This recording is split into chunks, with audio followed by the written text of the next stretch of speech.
Shalom, senang bisa menyapa saudara-saudara sekalian pada ibadah online minggu ini. Ibadah ini dapat Anda saksikan setiap saat di YouTube Official GBI Putra. Doa malam diadakan pada hari Selasa dan hari Jumat pukul 8 malam di Instagram @sukirno_tarjadi. Mari kita berdoa. Ya Bapa, saat ini kami berdoa memohon Engkau hadir di tengah kami. Kami yang akan memulai ibadah pada hari ini berserah dalam tangan-Mu, supaya Engkau memberikan penyertaan serta hikmat dan berkat-Mu melalui ibadah yang kami lakukan ini. Terima kasih Bapa, haleluya, amin. Mari saudara-saudara sekalian, kita bersatu hati dalam memuji dan menyembah Tuhan. Mari juga kita ikut menyanyi dan memuji nama Tuhan, sebab Dia yang layak ditinggikan dan layak dipuji. Selamat beribadah, Tuhan Yesus memberkati. Shalom, jemaat GBI Putra yang terkasih dalam Tuhan Yesus Kristus. Semua jemaat yang berbahagia yang ada di rumah, shalom. Selamat datang di ibadah online kita hari ini. Mari siapkan hati kita sebelum bangkit berdiri, kita memuji menyembah Tuhan. Kita nyanyikan tentang kasih Tuhan. Haleluya. Haleluya. Yang siap memuji Tuhan, mari bersemangat.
Kasih-Mu di sepanjang hidupku, segenap hatiku nyala untukmu.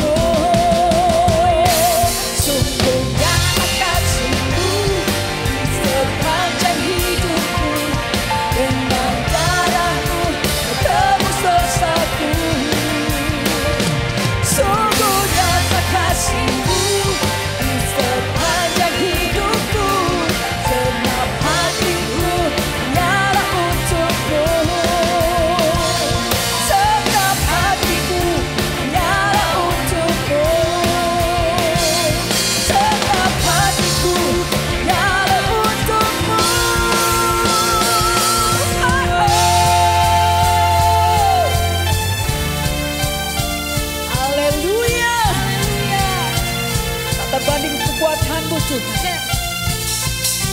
Tak terbayang kebesaran-Mu dan tak terbanding kekuatan-Mu Tuhan.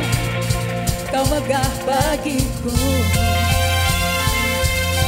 Gelap jiwa dan pengharapan telah ku serahkan untuk rencana-Mu Tuhan. Katakan, Kau Raja atasku.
Yesus yang kita puji, kita sembah. Dia Raja di atas segala Raja. Dia Raja mulia, amin. Amin. Haleluya. Bapak Ibu Saudara, sebelum kita diberkati oleh kebenaran firman Tuhan, mari siapkan hati kita. Siapkan persembahan kita yang terbaik buat Tuhan. Bapak Ibu dapat mempersembahkan persembahan saudara melalui QR Code dan nomor rekening yang ada di layar Bapak Ibu masing-masing. Selamat mempersembahkan yang terbaik kepada Tuhan. Tuhan Yesus memberkati. Kita berdoa. Bapa yang baik yang kami sembah dalam nama Tuhan Yesus Kristus. Segala sesuatu yang sempurna, yang terbaik telah Kau anugerahkan bagi kami. Pagi hari ini kami bukan hanya memuji menyembah Engkau, namun kami bawa Tuhan persembahan kami di hadapan-Mu. Karena kami tahu Tuhan segala sesuatu Tuhan telah Kau curahkan, telah Kau berkati bagi setiap kami Tuhan. Berkati anak-anak-Mu, hamba-hamba-Mu Tuhan Yesus yang akan memberi dengan penuh sukacita ya Bapak. Berkati pekerjaannya, berkati sekolah, kuliahnya, apapun yang mereka lakukan demi kemuliaan nama Yesus dibuat berhasil. Terima kasih Bapa, dalam nama Tuhan Yesus kami berdoa. Amin. Selamat mempersembahkan yang terbaik kepada Tuhan. Tuhan Yesus memberkati.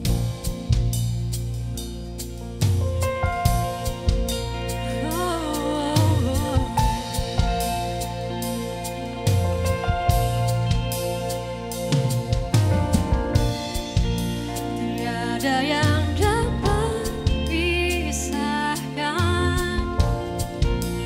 ku dari terangnya kasih-Mu.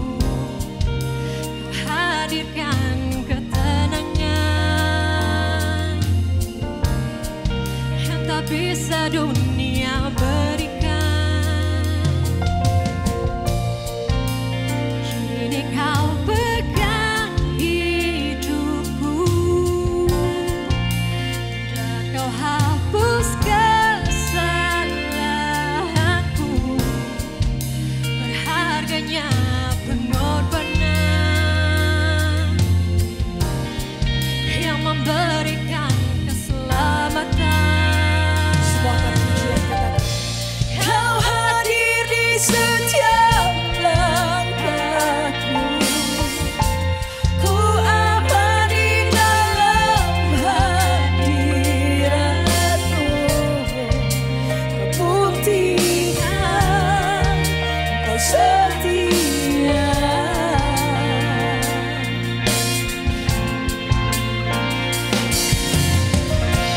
Kan ku angkat tinggi tanganku, tanganku berserah kepadamu.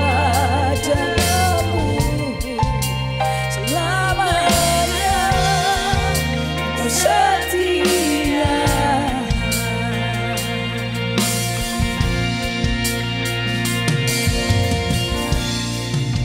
Tiada yang dapat pisahkan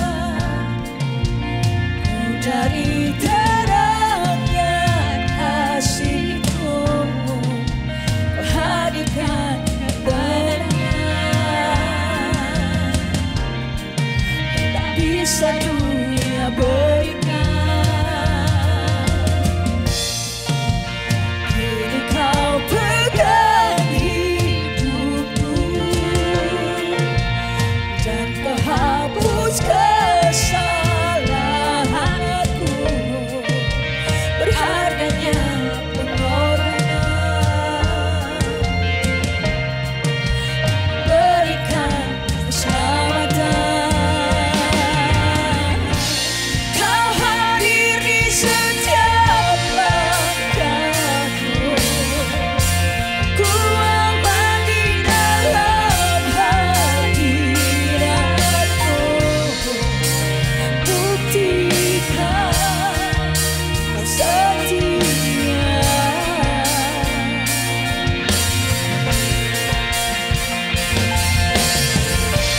Kan ku angkat tinggi tanganku, tanganku berserah kepadamu. Selamanya kau setia. Kau hadir di setiap langkahku, ku aman di dalam hadiratmu. Buktikan kau setia.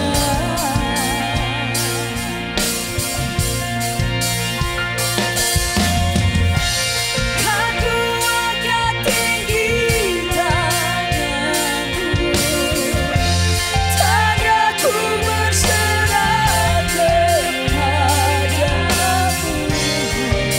Selamanya kau setia. Oh, your presence, God. Oh, your presence never leaves me, and you'll never forsake me. Oh, your presence never leaves me, and you'll never forsake me. Oh, your presence never leaves me, and you'll never forsake me. Oh, your presence never leaves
Terima kasih kami memiliki Bapa yang setia, yang senantiasa ada dimanapun kami berada. Kami menyembah Engkau di dalam roh dan kebenaran, Engkau roh yang hadir Tuhan. Di setiap rumah Tuhan jemaat-Mu, di setiap tempat anak-anak-Mu dimanapun mereka berada. Kami mau terus menyanyikan tentang kebaikan-Mu, kasih-Mu, kesetiaan-Mu. Dengan apa akan kami balas segala kebaikan-Mu? Selain memuji, menyembah, dan menaikkan syukur kami kepadamu, Yesus.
Segenap hatiku menyembahmu Yesus, ku bersyukur padamu. Dengan apa kan ku balas segala kebaikanmu? Segenap hatiku menyembahmu Yesus.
Saudara terkasih, shalom semuanya dan selamat beribadah.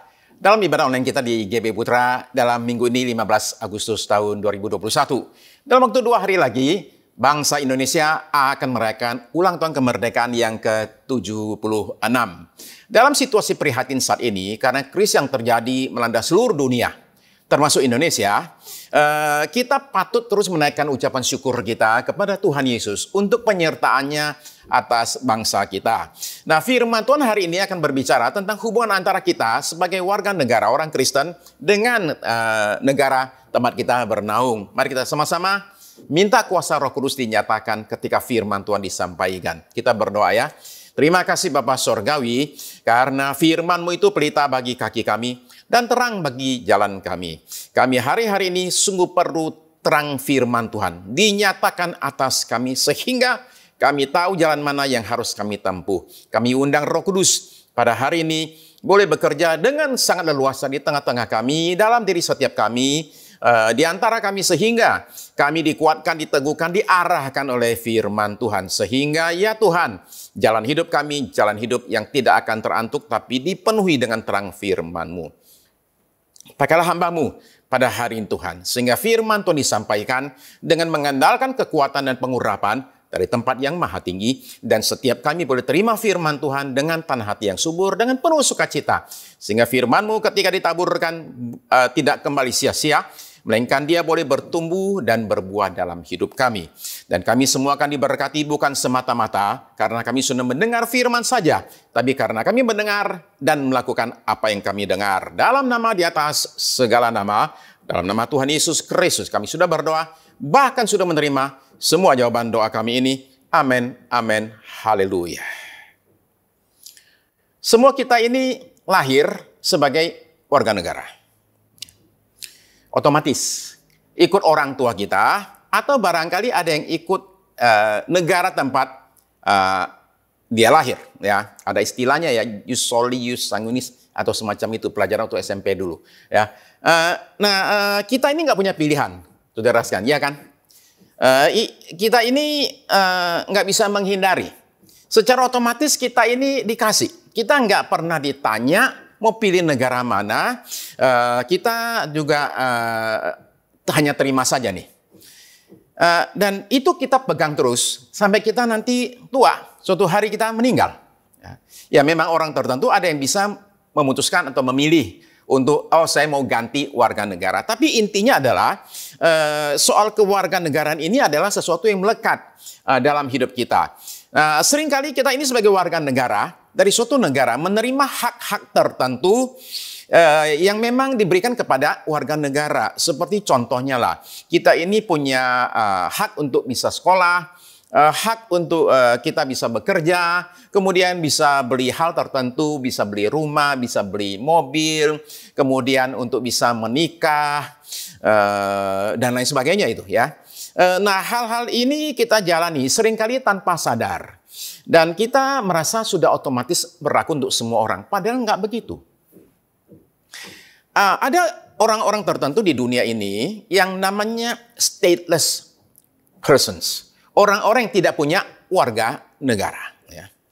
Jadi mereka ini akan menemukan betapa susahnya yang namanya hidup tanpa punya yang namanya status sebagai warga negara dari suatu negara. Saya kasih contoh ya. Seseorang yang stateless, tidak punya warga negara, itu tidak akan bisa jalan-jalan.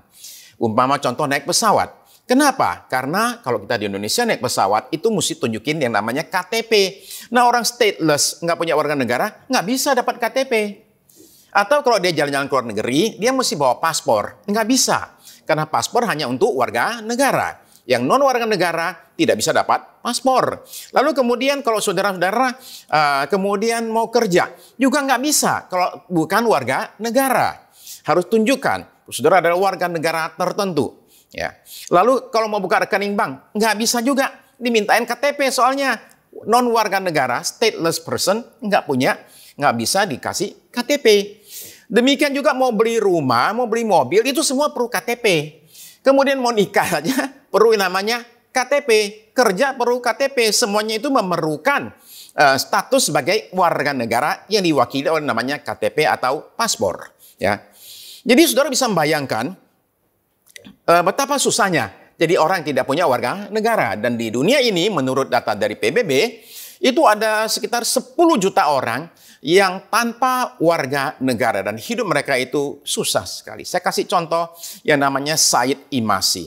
Said Imasi ini bahkan tidak tahu dia lahir kapan dan lahir di mana. Ya. Tapi memang semua kita juga gitu ya kayaknya ya. Kita kalau nggak dikasih tahu juga nggak tahu saya lahir tanggal berapa, di mana, cuma dikasih tahu orang. Nah si Said ini itu yakin sekali tanpa bukti. Dia nggak punya surat lahir. Tanpa bukti bahwa dia itu berasal dari Sahara Barat. Ya. Nah, dia ini sebagai seorang yang stateless dari kecil itu kemudian diselundupin kemana-mana. Ya. Di Eropa sudah tahu bahwa karena tidak ada batas negara, jadi gampang untuk pindah-pindah. Kemudian akhirnya dia dapat untuk visa untuk tinggal di Norwegia. Lalu pada bulan Januari tahun 2010, si Said Imasi ini bosen di Eropa, tapi dia juga mengaku takut karena ada kelompok penjahat yang cari dia. Karena dia dulu pernah jadi penyelundup narkoba juga, akhirnya dia putuskan untuk pakai paspor orang lain dan dia pergi ke Australia. Nah sampai di Melbourne dia itu kemudian ditahan karena dicurigai ini paspor kok nggak cocok sama dia. Akhirnya ketahuan paspornya palsu. Nah jadi sekarang ini pihak pemerintah Australia memutuskan untuk nggak boleh masuk Australia orang ini. Jadi kita mesti kembalikan dia ke negaranya. Masalahnya dia nggak punya negara. Jadi kata Norwegia, jangan kirim ke saya, dia keluar negara saya, dia itu kan cuma saya kasih visa untuk tinggal. Jadi negara mana nih? Sahara Barat. Nggak ada negara nama Sahara Barat. Nggak ada sama sekali. Jadi ini orang apa? Nggak tahu. Jadi berakhirnya apa? Berakhirnya nggak enak. Berakhirnya adalah Said Imasi ini akhirnya sejak tahun 2010 sampai sekarang ini dia akhirnya dipenjara di tahanan imigrasi Australia tanpa dia itu diadili, tanpa dia itu mengalami, tanpa ada tuduhan dia salah apa. Nggak ada sama sekali. Ya masuk penjara aja puluhan tahun tanpa sekali lagi ada tuduhan apapun juga tanpa pengadilan. Masuk saja. Ya. Nah, maka saudara-saudara sekalian, dan dia nggak ada yang bela. Kenapa? Karena ini nggak punya negara. Negara nggak bisa bela dia. Jadi nggak ada yang bela, nggak ada apapun juga. Kasihan sekali. Maka saya mengatakan kalau saudara itu jadi warga negara Indonesia, ya, atau barangkali Anda yang ikut ibadah ini ada yang dari warga negara yang lain, mari kita bersyukur kepada Tuhan buat status kita sebagai warga negara dari satu negara tertentu di dunia ini. Ya. Nah kita di Indonesia itu hidup di negara ini yang memberikan kebebasan beribadah kepada kita semua dan kita patut syukuri hal ini. Dalam rangka peringatan kemerdekaan Republik Indonesia ini, kita ini tidak hanya ingin sekedar mengucap syukur, tapi juga pengen menekankan kembali apa saja hak dan kewajiban kita sebagai seorang warga negara Indonesia. Ya, nah di sini barangkali kita menemukan tantangan nih. Ya. Tantangannya itu apa? Tantangannya adalah sebagian orang Kristen itu merasa bahwa kita ini adalah warga negara sorga. Berdasarkan Filipi pasal yang kedua, ayat 20. Saya bacakan dari BIMK, oke? Katanya begini. Filipi 2 ayat 20 dari BIMK. Tetapi kita adalah warga negara surga. Dari situlah juga Raja Penyelamat kita, Tuhan Yesus Kristus akan datang. Dialah yang kita nanti-nantikan dengan rindu. Ini jelas, terang benderang, dan ini jadi pegangan dan pengharapan kita sekalian. Kita ini warga negara sorga. Dengan hak-hak istimewa sebagai warga negara sorga. Raja kita itu, pemimpin negara kita itu namanya adalah Yesus Kristus. Dan kata firman Tuhan tadi yang kita baca, bahwa Tuhan Yesus Kristus, Raja Penyelamat kita itu, Mesias kita itu akan datang kembali. Nah, kita menantikan kedatangannya itu dengan hati yang rindu sekali. Kenapa dengan hati yang rindu? Terlalu banyak masalah di dunia ini. Dari perseteruan politik sampai yang namanya persoalan polusi. Dari yang namanya masalah ekonomi sampai kerusakan ekologi. Dari yang namanya pertikaian dagang sampai ancaman perang. Ada banyak masalah yang sudah jadi benang kusut. Dan kayaknya nggak akan bisa diselesaikan oleh manusia manapun di dunia ini nih.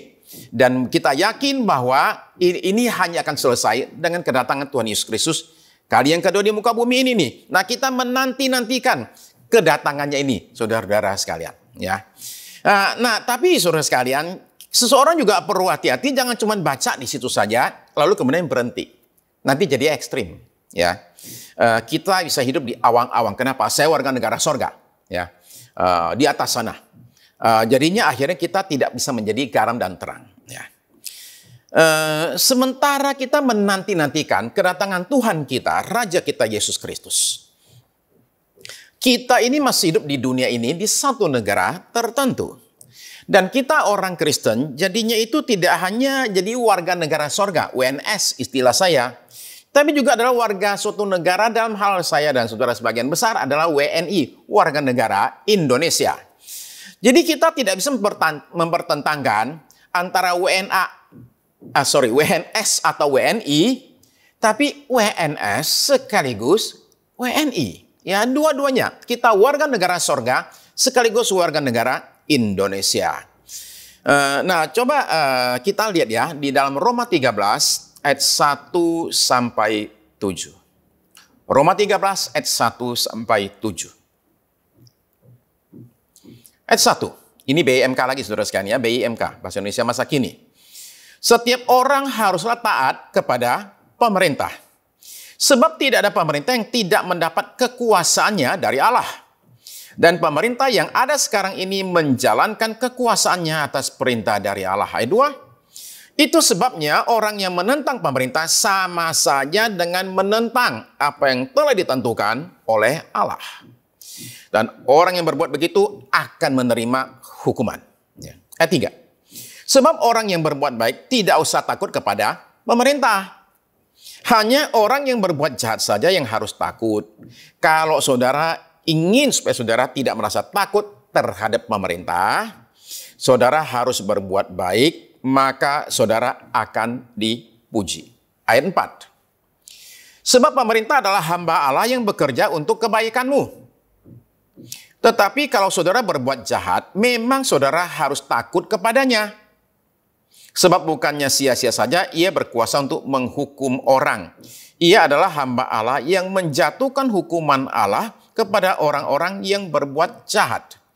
Kalau saudara perhatikan di dalam versi terjemahan baru itu, pemerintah itu menyandang pedang. Ya.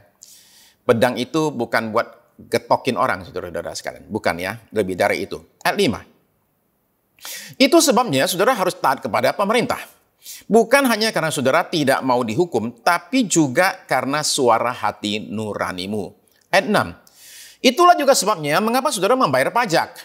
Sebab pemerintah adalah pegawai Allah yang menjalankan tugas yang khusus ini.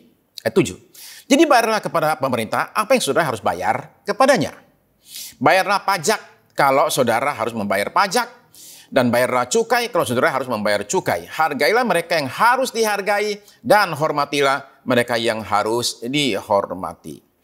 Nah, di sini ini ada pelajaran-pelajaran penting tentang bagaimana pandangan orang Kristen dan sikap orang Kristen yang benar terhadap pemerintah dimanapun orang Kristen itu berada. Coba kita lihat ya.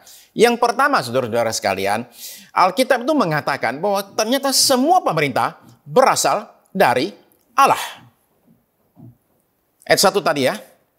Sebab tidak ada pemerintah yang tidak mendapat kekuasaannya dari Allah. Tidak ada. Dan pemerintah yang ada sekarang ini menjalankan kekuasaannya atas perintah dari Allah. Berlaku untuk pemerintahan pada saat surat ini ditulis dan juga pada saat ini dalam konteks kita. Nah, ada orang-orang Kristen, terutama di Amerika Serikat, yang menganggap bahwa pemerintahan yang berkenan di mata Tuhan itu cuma satu, yaitu demokrasi. Ya. Alkitab nggak berkata begitu, saudara sekalian. Ya. Alkitab itu berkata bahwa tidak ada pemerintah yang tidak mendapat kekuasaannya dari Allah. Termasuk pemerintah yang ada sekarang ini katanya. Ya. Jadi ini dia tidak dikatakan bahwa hanya berlaku untuk yang namanya pemerintahan yang cara demokrasi. Enggak. Jadi baik yang demokrasi maupun non-demokrasi sama saja. Pemerintahannya pada saat surat Roma ditulis itu adalah pemerintahan yang tidak demokratis sama sekali. Kenapa? Karena tidak ada pilpres zaman itu. Nggak ada yang namanya pilkada pemilu, nggak ada. Itu yang berlaku itu pemerintah itu namanya yang kaisar kan, kekaisaran Romawi saudara sekalian. Itu oligarki, pemerintahan oleh sekelompok kecil orang. Jadi ingat ya, ketika Paulus mengatakan bahwa pemerintah yang ada sekarang ini itu menjalankan kekuasaannya dari Allah. Dia sedang bicara tentang satu pemerintah yang tidak demokratis. Nah bahkan bagi orang Yahudi seperti Paulus yang nulis surat ini nih, ya, pemerintah Roma itu adalah penjajah wilayah Israel. Ya, sekalipun Paulus sendiri adalah warga negara Romawi. Ya. Jadi entah pemimpin negara kita itu imannya sama dengan kita atau beda dengan kita, tidak masalah bagi orang Kristen. Tetaplah pemerintah kita itu mendapat kekuasaannya dari Allah. Jadi kita nggak bisa bilang begini, wah kita punya presiden, kita punya perdana menteri, kita punya raja, nggak sama imannya dengan kita. Jadi berarti nggak sah, nggak usah. Ya, kita nggak usah taat. Nggak demikian saudara-saudara sekalian. Kita nggak bisa bilang saya nggak mau akui. Kenapa? Karena imannya beda. Nggak demikian. Ya. Tidak ada pemerintah yang tidak mendapat kekuasaannya dari Allah. Pemerintah manapun juga. Tidak ada penjelasan tambahan. Oh, yang dimaksud adalah pemerintah yang baik sama orang Kristen, yang sama dengan orang Kristen. Nggak ada sama sekali. Ya. Maka siapapun juga yang menjadi pemerintah, apapun bentuk pemerintahannya, setiap orang Kristen mesti melihat pemerintah sebagai hamba Allah. Ya. Coba kita lihat apa kata Tuhan Yesus, Yohanes pasal 19. Yohanes 19, Tuhan Yesus itu dihadapkan kepada pemerintah, wakil pemerintah, yaitu dalam bentuk satu orang ini gubernur, namanya adalah Pontius Pilatus. Pontius Pilatus itu ketika mengadili Tuhan Yesus, itu berkata begini, ayat 10. Yohanes 19, ayat 10. Maka kata Pilatus kepadanya, tidakkah engkau mau bicara dengan aku? Dia anggap dia orang penting soalnya. Masa nggak mau bicara sama saya? Ya. Tidakkah engkau tahu bahwa aku berkuasa untuk membebaskan engkau? Dan berkuasa juga untuk menyalibkan engkau. Yesus menjawab, engkau tidak mempunyai kuasa apapun terhadap aku. Jikalau kuasa itu tidak diberikan kepadamu dari atas. Jadi Tuhan Yesus mengakui, kamu punya kuasa Pilatus, benar. Tapi itu kuasa datang dari atas, dari sorga. Kalau surga nggak ngasih, kamu nggak punya apa-apa. Ya. Jadi jelas sekali saudara sekalian, sekali lagi, pemerintahan itu dapat mandat dari sorga. Nah, waktu Paulus menulis surat Roma ini, kaisar yang menjabat waktu itu adalah namanya Kaisar Nero. Nero itu artinya hitam. Yang hitam bukan kulitnya, tapi yang hitam adalah hatinya. Sebab Nero inilah yang memulai pertama kali gelombang aniaya yang bisa dibagi dalam 10 gelombang aniaya terhadap gereja mula-mula. Dia yang mulai pertama kali. Ya, tahun 64. Sesudah Masehi, kota Roma alami kebakaran besar sekali. Banyak sekali rumah yang hangus, bangunan yang hangus. Nah, Nero sebagai kaisar waktu itu melihat ini sebagai suatu peluang untuk membangun ulang kota. Jadi dia bangun kembali kota itu dengan bangunan khas Yunani. Dan bahkan dia bangun istana yang besar sekali buat dirinya. Jadi rakyat lihat itu curiga. Ini jangan-jangan dia sengaja bakar biar dia bisa bangun. Jadi mulai beredar nih. Orang mulai ngomong nih. Ya, desas-desus. Gosip mulai beredar nih, ini Nero yang bakar nih. Ya. Nah Nero dengar begitu, dia ketakutan. Apa yang dia perbuat? Dia cari kambing hitam. Dan ketemukan satu kelompok orang namanya Kristen. Jadi dia bilang, ini semua gara-gara Kristen nih. Kristen yang bakar. Demikianlah dimulai aniaya terhadap orang Kristen. Dalam bentuk menurut catatan sejarawan Romawi sendiri. Yaitu orang Kristen itu ditaruh untuk bertarung dengan singa. Dan kalau kalah jelas kalah ya. Ya kan mati dimakan singa. Bukan hanya itu. Dia kemudian menyalibkan orang-orang Kristen. Kemudian dikasih ter ya. Kemudian dibakar sebagai jadi obor penerang pada waktu malam. Jadi ini orang yang kejamnya bukan main. Setelah Nero, maka menjadi orang Kristen itu adalah sesuatu kejahatan besar yang akan terima hukuman. Nah, orang hanya bisa lepas dari hukuman dengan cara dia mesti menyangkal Yesus di muka umum dan memberi persembahan kepada dewa-dewa sembahan orang-orang Romawi. Tapi Paulus tetap mengatakan bahwa pemerintahan Nero itu adalah dari Allah. Bahwa Nero itu jahat, kejam, itu bukan alasan untuk mengatakan bahwa kekuasaannya bukan dari Tuhan. Jadi saudara sekalian, nomor satu, pandang kita adalah bahwa pemerintah itu berasal dari Allah. Nah, karena itu berlaku yang nomor dua. Nomor dua adalah pemerintah harus ditaati. Maka ayat 1 tadi yang kita baca berkata demikian. Setiap orang haruslah taat kepada pemerintah. Ayat pasal 13 ayat 1 tadi itu, ya. Nah, jadi hiduplah dengan taat kepada berbagai aturan dan hukum negara kita masing-masing, ya. Dengan demikian kita ini akan hidup tanpa ketakutan kepada namanya pemerintah. Iya kan? Saudara-saudara lagi nyetir. Nyetirnya itu benar loh, ya. Nggak ada salah sama sekali. Mendadak lihat polisi, nggak deg-deg kan? Ya kan begitu. Tapi kalau saudara udah ngelanggar lampu merah, ngelanggar semuanya, begitu lihat polisi langsung dok gitu, ketakutan kan? Nah, karena itu kata Paulus, kalau kita hidupnya benar, ya nggak usah takut. Ya. Lalu ditambahkan begini, ayat yang ke-5 dari Roma 13.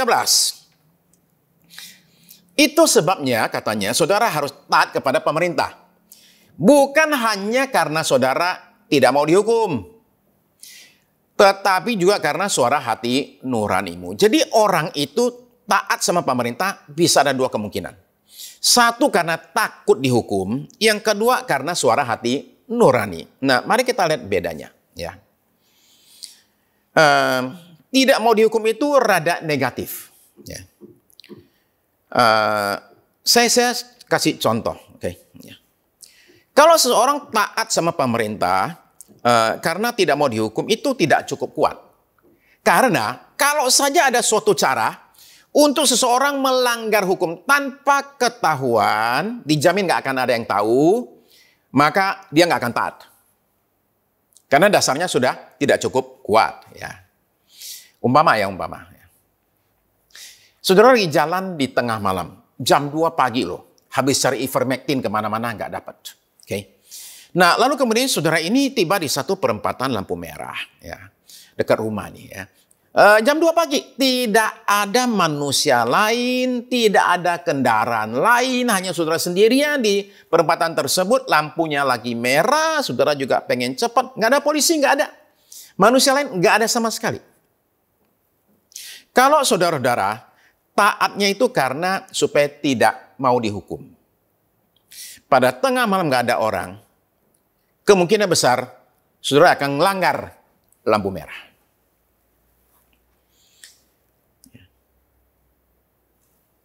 Tapi kalau saudara-saudara, karena suara hati nurani, maka sekalipun tidak ada polisi, sekalipun nggak ada orang lain, saudara tetap akan taat sama lampu merah itu. Karena hati nurani yang bicara. Jadi itu ada suatu kekuatan tersendiri. Ya, mungkin ada yang bilang, aduh kamu kok bodoh sih? Udah nggak ada orang, langgar aja. Itu orang yang modelnya itu taat karena nggak mau dihukum. Ya. Nah, ini prinsip penting yang harus berlaku dalam segala bidang kehidupan. Saya kasih contoh, saudara sekalian. Yusuf dalam cerita di Alkitab Kejadian, pasal 39, itu dibuang oleh saudaranya, dijual sebagai budak. Jadi anak muda ini umur 17 tahun berakhir di rumah satu orang namanya Potifar, pegawai tinggi di Mesir. Nah, kerjanya bagus nih Yusuf ini, sehingga dia dikasih kepercayaan sama bosnya ini, Pak Potifar ini. Pangkat naik-naik, akhirnya Potifar bilang, Yusuf, satu rumah saya, rumah tangga kamu urus semua, ya. Kecuali satu kamu nggak urus, istri saya, ya. Nah, jadi demikianlah Yusuf ini sekarang ini karier bagus, ya. Nah, tapi ternyata timbul masalah. Apa itu? Nyonyanya tertarik sama dia. Nah, kalau saudara perhatikan, bahwa menurut Alkitab, istri Potifar ini tidak hanya satu kali menggoda Yusuf. Dia goda Yusuf berkali-kali, berhari-hari. Itu orang lumayan, istilah kita ini greget. Orang ini persisten gitu, oke? Ya, tekun. Tapi tekun dalam hal yang seperti demikian. Ya. Nah, ada berbagai alasan kenapa Yusuf itu mestinya jatuh ke dalam godaan. Dia bisa bilang gini, hidup saya udah susah selama inilah, ya udahlah saya. Kan dia yang godain juga, kan bukan saya yang godain, kan dia yang ngajak. Dia bisa ngomong demikian, oke? Atau dia bisa bilang gini, rumah kosong, nggak ada yang tahu. Nah, kalau alasan Yusuf selama ini dia hidup baik-baik adalah karena supaya tidak dihukum, maka dia akan jatuh dalam dosa. Kenapa? Karena ini kan nggak akan ketahuan. Jadi nggak bakal dihukum kan. Do it. Ya, lakukan itu. Tapi Yusuf ini bertahan.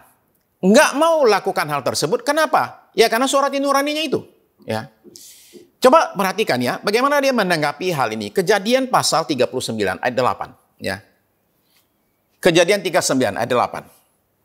Tetapi Yusuf menolak dan berkata kepada istri tuannya itu, dengan bantuanku, tuanku ini tidak lagi mengatur apa yang ada di rumah ini.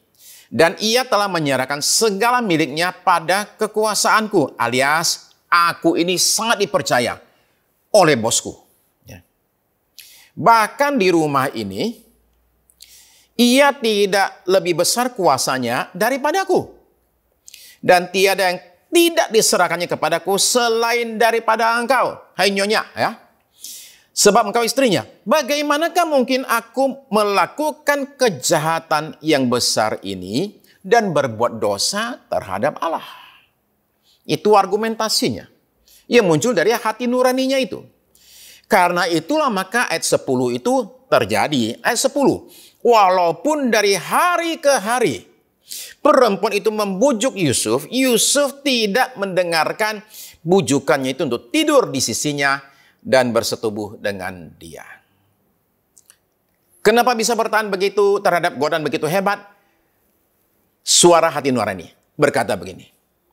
Bos kamu, Potifar itu sudah baik sekali sama kamu, kasih kamu kepercayaan sepenuh-penuhnya. Masa kamu tega berbuat demikian sama bosmu, sama istrinya? Suara hati nurani juga berkata begini. Ini dosa terhadap Tuhan loh.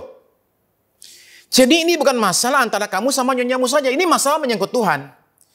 Jadi saudara-saudara melihat ya, bahwa bagaimana kita penting seperti kata Paulus itu, kita taat bukan semata-mata, taat sama pemerintah ya, bukan semata-mata karena supaya nggak dihukum, bukan. Tapi juga karena suara hati nurani kita mengatakan, ini jangan. Ya. Jadi tidak ada orang sekalipun yang melihat kita tetap bisa taat. Sekali lagi, ini berlaku untuk semua bidang kehidupan ini. Ya. Nah, pertanyaan umum. Begini pertanyaannya. Bagaimana kok pemerintahnya itu nggak benar, Pak? Korup, ya. Diktator, neken-neken gereja. Gimana tuh, Pak? Nah, saya yakin bahwa setiap pemerintah mesti bertindak dengan benar. Pemerintah manapun juga harus berupaya menjaga kehormatan dari pemerintahannya, kehormatan dari jabatan dan kedudukan, serta menjaga kepercayaan dari Tuhan yang diberikan melalui rakyat. Ya. Itu harus tuh. Pemerintah mesti bertindak dengan benar. Ya. Tapi terkadang ada pemerintah yang melakukan tindakan-tindakan sewenang-wenang yang membuat hilangnya respek rakyat dan melukai hati rakyat. Nah, sekalipun demikian, saudara temukan bahwa firman Allah itu tegas berkata begini di dalam 1 Petrus pasal 2 ayat 13 sampai 17, sekali lagi versi BIMK bahasa Indonesia masa kini. 1 Petrus pasal 2 ayat 13 sampai 17. Demi Tuhan, ya, demi Tuhan, hendaklah kalian tunduk kepada setiap penguasa manusia, baik kepada kaisar yang menjadi penguasa yang terutama, 14, maupun kepada gubernur yang ditunjuk oleh kaisar untuk menghukum orang yang berbuat jahat dan untuk menghormati orang yang berbuat baik, 15. Sebab Allah mau supaya dengan perbuatan-perbuatanmu yang baik, kalian menutup mulut orang yang bercakap bodoh. 16. Hendaklah kalian hidup sebagai orang merdeka, tetapi janganlah memakai kemerdekaanmu itu untuk menutupi kejahatan, melainkan hiduplah sebagai hamba Allah. 17, perhatikan 17. Hargailah semua orang, kasihlah saudara-saudaramu sama Kristen, takutlah kepada Allah, dan hormatilah Kaisar. Hormatilah Kaisar. Siapa kaisarnya? Ya tadi itu yang Nero itu, ya. Karena Petrus ini ditulisnya ini pada zaman Kaisar Nero, ya. Nah, Kaisar begitu kejam saja disuruh dihormati loh saudara sekalian. Ya. Kaisar yang menekan orang Kristen, yang bunuhin orang Kristen, itu disuruh hormati dan tunduk. Saudara coba pikirkan baik-baik. Bagaimana seorang bisa lakukan demikian? Bisa tunduk sedemikian luar biasa kepada pemerintah yang jahat demikian. Ya, saya baca ulang ayat 13 versi terjemahan baru ya. Versi terjemahan baru. Hanya 3 kata pertama. Tunduklah karena Tuhan. Jadi saya bisa tunduk kepada pemerintah yang kejam, yang diktator, yang menekan. Karena apa? Karena Tuhan. Bukan karena saya takut, tapi karena perintah Tuhan. Dan saya percaya bahwa sekejam-kejamnya pemerintah terhadap saya yakin bahwa Tuhan saya lebih besar daripada pemerintah. Maka saudara-saudara menemukan bahwa yang namanya tunduk taat kepada pemerintah itu sebenarnya salah satu tanda kerohanian. Bahwa orang percaya kepada Tuhan. Bahwa orang taat kepada Tuhan, maka dari situ dia taat kepada pemerintah. Itu yang kedua saudara-saudara sekalian. Yang ketiga yang saya mau sampaikan adalah soal kewajiban kita sebagai warga negara menurut Roma 13. Jadi seseorang ketika jadi warga negara, dia kan tadi saya katakan dapat hak-hak istimewa yang nggak didapat oleh mereka yang bukan warga negara. Jadi kita terima hak istimewa sebagai warga negara Indonesia. Tapi kita juga wajib menjalankan kewajiban kita sebagai warga negara Indonesia. Jadi kita tidak hanya menuntut hak, tapi menjalankan kewajiban kita. Nah, apa saja kewajiban kita sebagai warga negara? Paulus itu kasih contoh satu yang sebenarnya kurang enak juga sih. Bayar pajak. Ya. Ulang ya, supaya mantap. Ulang, oke, ayat 6 sampai 7. Ayat 6 ya. Itulah juga alasannya mengapa saudara membayar pajak. Sebab pemerintah adalah pegawai Allah yang menjalankan tugas yang khusus ini. Jadi bayarlah kepada pemerintah apa yang saudara harus bayar kepadanya. Bayarlah pajak kalau saudara harus membayar pajak. Dan bayarlah cukai kalau saudara harus membayar cukai. Hargailah mereka yang harus dihargai. Dan hormatilah mereka yang harus dihormati. Saudara terkasih, pemerintah adalah pegawai Allah dalam satu hal yang khusus ini. Yaitu dalam hal memungut pajak. Tidak ada orang yang bangun pagi ya, pada satu hari di akhir bulan Maret dan berkata, hore, bulan ini mesti bayar pajak, sukacita. Enggak, saya rasa enggak ada. Kalau ada orang tertentu yang pas kolektor gitu terus bilang sukacita, saya tahu ada beberapa orang yang demikian. Yang kalau pas kolektor bilang, hore, haleluya, sekarang waktunya kolektor, puji Tuhan. Ada kayak gitu, ada kayaknya deh. Ya. Tapi kalau pajak, yakin enggak ada. Ya, lemes kita kalau soal bayar pajak. Nah, jadi jangan beralasan bahwa karena kita ini warga negara sorga, nggak usah bayar pajak di dunia. Nggak juga. Karena itu melanggar Roma pasal 13 ini. Ya. Jadi karena itu lakukanlah bagian kita, saudara-saudara sekalian. Bayarlah pajak yang memang mesti dibayar. Ya. Kalau ada cukai, bayarlah cukai. Ya. Lakukan kewajiban kita sebagai warga negara dalam hal yang satu ini. Ya. Lalu kemudian kita ini tidak, itu contoh praktis ya. Nah kita tidak hanya menjadi berkat melakukan kewajiban kita lah ya dalam hal bayar pajak, tapi juga kita mesti mendoakan pemerintah kita. Ya. Ini perintah Alkitab, baik di Perjanjian Lama maupun Baru itu semua sama. Ambil contoh ya, 1 Timotius pasal 2 ayat 1 sampai 4. 1 Timotius pasal 2 ayat 1 sampai 4. Pertama-tama, aku menasehatkan, naikkanlah permohonan, doa syafaat dan ucapan syukur untuk semua orang. Untuk raja-raja dan untuk semua pembesar, agar kita dapat hidup tenang dan tentram dalam segala kesalehan dan kehormatan. Ayat 3. Itulah yang baik dan yang berkenan kepada Allah, juru selamat kita. 4. Yang menghendaki supaya semua orang diselamatkan dan memperoleh pengetahuan akan kebenaran. Ya. Jadi nggak disebut ya, ini rajanya ini, pembesarnya ini, pejabatnya ini, itu adalah orang baik atau enggak, dia rohani apa enggak. Pokoknya raja dia pembesar, doakan mereka. Supaya apa? Supaya katanya kita ini bisa hidup dengan tenang dan tenteram. Ya. Nah ini hidup tenang tentram ini dalam arti skala negara ya. Negaranya tenang, negaranya aman, itu maksudnya ya. Enggak dalam suatu krisis. Nah dalam keadaan tenang demikian, Injil itu bisa diberitakan, banyak orang diselamatkan. Ya memang berlaku juga dalam keadaan krisis orang juga cari Tuhan. Tapi ini secara umum saudara sekalian, Injil itu bisa diberitakan kalau ada kedamaian. Termasuk pada zaman Tuhan Yesus dulu, gereja mula-mula itu negara dalam keadaan tenang. Dan Injil bisa diberitakan dengan baik. Orang bisa kemana-mana soalnya. Ya. Nah, jadi saudara-saudara sekalian, kita ini patut mendoakan pemimpin negara kita. Emma Daniel Gray itu hanya seorang cleaning service, bagian tukang bersih-bersih. Ya. Tapi ketika Emma meninggal dunia pada umur 95 tahun 2009, ternyata kematiannya diberitakan oleh koran nasional, The Washington Post.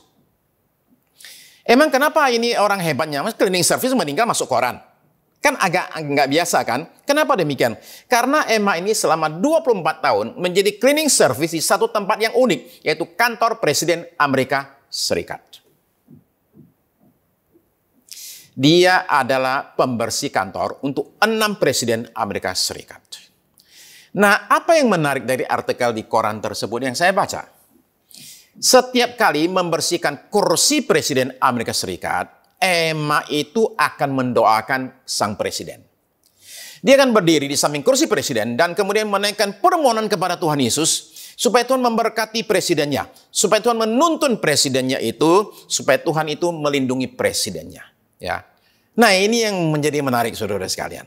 Doakanlah pemimpin bangsa kita, doakanlah situasi negara kita. Yeremia 29 adalah surat Nabi Yeremia kepada orang-orang Yahudi yang dibuang ke Babilonia. Karena mereka lagi terpuruk. Ketika lagi terpuruk, ini pesan dari pesan Tuhan melalui Nabi Yeremia. 29 ayat 7 dari kitab Yeremia. Usahakanlah kesejahteraan kota kemana aku buang. Dan berdoalah untuk kota itu kepada Tuhan, sebab kesejahteraannya adalah kesejahteraanmu. Berdoalah untuk kota itu kepada Tuhan. Jadi saudara dari kota mana, naikkan doa buat kota tersebut kepada Tuhan saudara sekalian. Ya, ini perintah Alkitab. Nah negara kita pada saat ini bukan sekedar sedang tidak baik-baik saja. Negara kita ini lagi alami krisis multidimensi. Krisis yang terjadi ini bukan krisis yang biasa-biasa. Ya. Dalam keadaan begini, negara kita dan pemimpin bangsa kita itu perlu kita dukung, kita topang dalam doa. Lalu Paulus berkata, tidak hanya orang mesti bayar pajak, ya, tidak hanya mendoakan pemerintah, tapi hormatilah pemerintah, hargailah pemerintah. Seperti apa namanya menghargai dan menghormati pemerintah? Jangan pernah menjelek-jelekkan pemerintah atau pejabat pemerintah. Ya. Zaman sekarang ini zaman sharing, zaman forward, zaman retweet. Hati-hati dengan jari saudara, terutama menyangkut berita tentang kejelekan daripada negara atau pemerintah. Ya. Bagian dari menghormati pemerintah adalah jangan menyebar berita negatif tentang pemerintah. Tapi gimana Pak kalau orang belum tahu?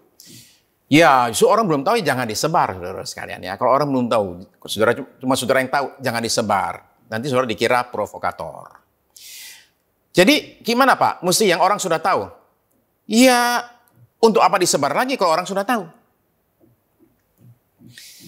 Berarti pejabat nggak boleh dikritik? Bukan, saudara-saudara sekalian. Ya, perhatikan para nabi di Perjanjian Lama. Itu kritik pejabat, kritik raja.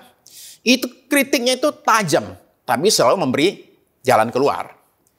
Kritiknya itu pedas, tapi selalu dasarnya itu adalah suara Tuhan. Ya, pejabat dari yang tertinggi sampai ke yang paling rendah itu boleh dikritik dan harus siap dikritik, harus terbuka terhadap kritik, terutama kalau jelas-jelas berbuat salah. Ya. Kalau nggak mau dikritik, ya jangan jadi pejabat. Ya. Kritik bisa disampaikan dengan cara kasar dan frontal. Bisa juga dengan cara yang benar dan elegan, dan kadang-kadang banyak orang memakai namanya humor politik, ya, sehingga yang disentil itu juga nggak merasa ditonjok, ya. Nah, saudara sekalian, pemerintah jadi boleh jadikan bahan humor. Menurut saya boleh, saudara sekalian, tapi bedakan humor untuk nyindir halus, menyentil, bandingkan dengan humor yang jelas-jelas merendahkan dan menghina. Nah, ini yang nggak boleh, menghina, merendahkan, saudara-saudara sekalian. Ya. Saudara tahu, itu ada anggota parlemen ya di negara Wakanda. Itu panggil penjahit ke rumahnya. Dia mau bikin seragam sebagai anggota dewan. Dan dia minta supaya tolong bikinin saya seragam yang pakai bahan kain bermerek Louis Vuitton, ya, merek Louis Vuitton. Lalu kemudian penjahitnya bilang gini, Pak anggota dewan yang terhormat, gini loh Pak, yang benar sebutannya itu adalah Louis Vuitton, ya. S-nya jangan disebut Pak, jadi jangan bilang Louis, bilang Louis, ya. Kemudian itu kalau ton ngejanya tong, ya, jadi bukan Vuitton tapi Vuitton, Louis Vuitton bukan Louis Vuitton. Ini kan bahasa Perancis Pak. Wah, Bapak anggota dewan itu bilang begini, kamu nggak usah ngajari saya soal bahasa Perancis dan bahasa Inggris atau apa gitu. Buruan deh, ya. Habis ini saya mau lanjutin nongtong sinetron, ya. Begitulah ya anggota dewan tersebut, saudara sekalian, ya. Dia belajar untuk berbahasa dengan benar. Ya. Ada orang ke gedung parlemen dan parkir mobilnya. Nah, pas parkir mobil, dia lihat ada satu orang diri dekat mobilnya itu. Jadi dia bilang, Pak, minta tolong ya, tolong bentar liatin mobil saya cuma ke dalam mau ambil barang. Orang bilang gini dengan marah, kamu nggak tahu saya ini anggota parlemen? Yang punya mobil jawab gini, oh nggak apa-apa Pak, justru karena itu saya tambah percaya sama Bapak buat jagain mobil saya. Ya. Nah ini sih yang nyindir-nyindir halus, saudara sekalian ya. Nah, humor yang menghina kayak apa? Nggak usah dikasih contoh, nggak usah, oke ya.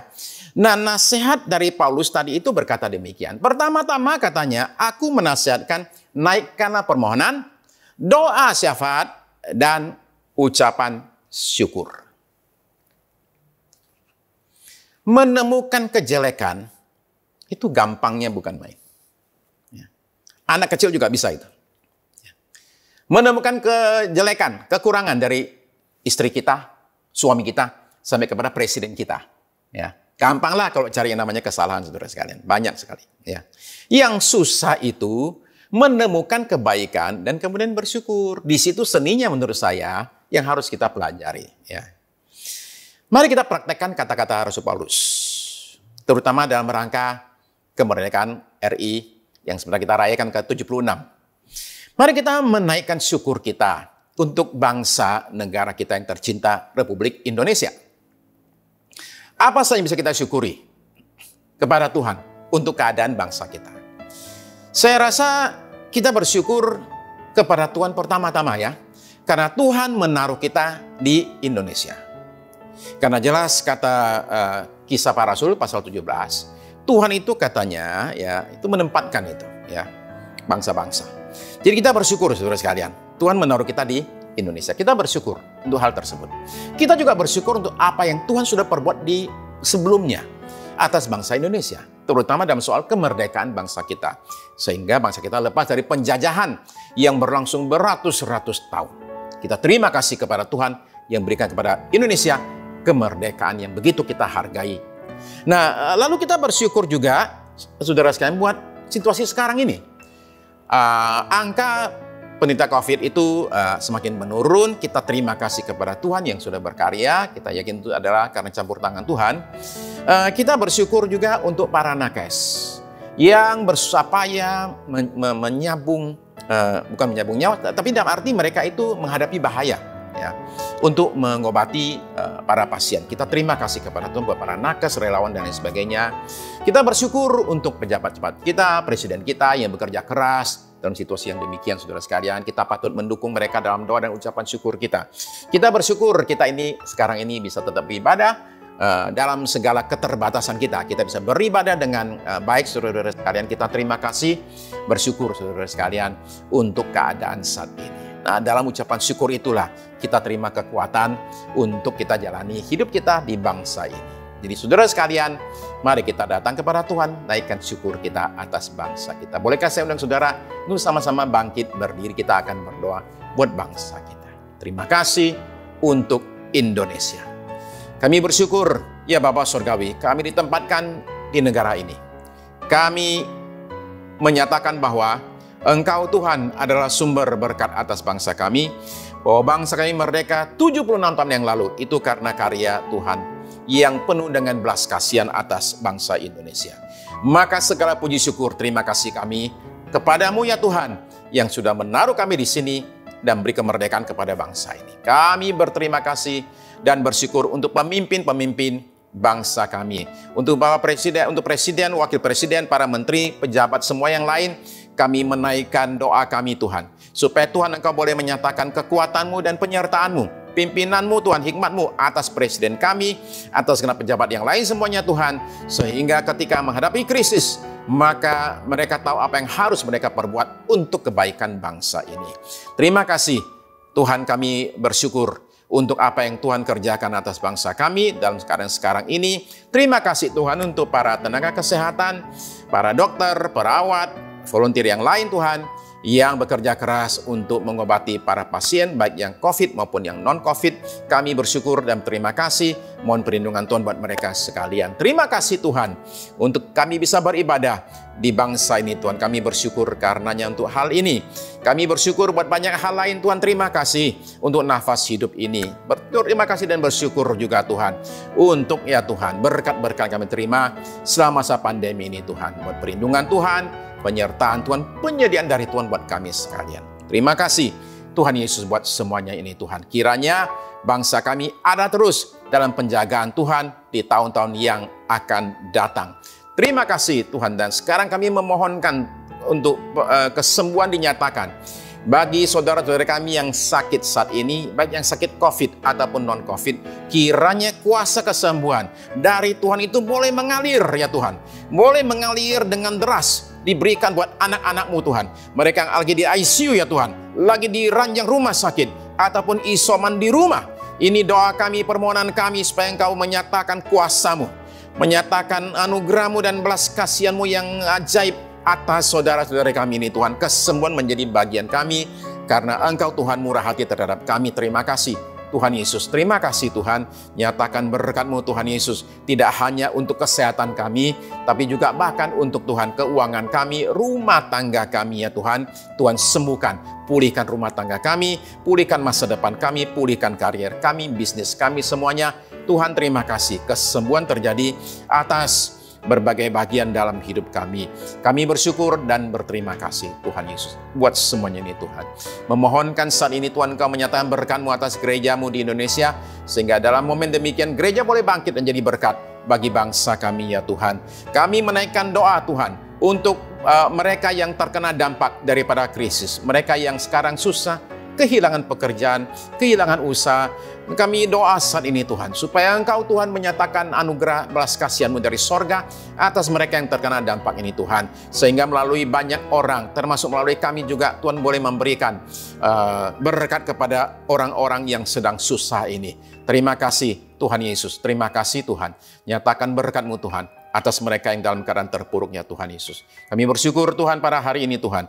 Juga Tuhan terima kasih untuk tim media, tim PW yang sudah lakukan karya mereka, tugas mereka untuk pelayanan hari ini. Terima kasih. Kami mohonkan berkat juga untuk mereka yang berulang tahun di minggu yang sudah lalu juga Tuhan.